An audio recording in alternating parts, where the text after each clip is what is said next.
يا استاذه معلش، انا عشان بس موبايلي كنت قاعد على الترابيزه اللي جنبي كده، موبايلي مش لاقيه. فمعلش ما اعرفش، انا كنت لسه قاعد على الترابيزه وحسبته وماشي ما لقيتش التليفون. ممكن ترن عليه بس بسرعه عشان لو ما انا دورت، عشان بس لو ما حد هنا هو الحق اخده. معلش انا اسف، رني بس على التليفون بسرعه. هديك الرقم بس ثانيه. معلش بصيت كويس، انا عايز الحق بس معلش انا اسف.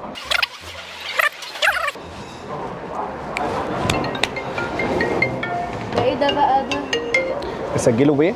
ده اسمه ايه ده بقى؟ ده اسمه، لا انا اعرف بس الاسم اللي انا اسجله بيه. انا اقول لك ده اسمه ايه؟ ده اسمه استهتار، لان التليفون في جيبك وانت قعدت تقول لي اصل التليفون مش لاقيه. اسجله بالمستهتره؟ لا بقول لك هتسجله مستهتره مش استهتره. امسح الرقم. اسجله بالعصبيه؟ امسح الرقم. اسجله الرقم يتمسح. رقم ايه طيب؟ الرقم يتمسح دلوقتي حالا. انت قعدت تقول لي مش عارف ايه والتليفون في جيبك.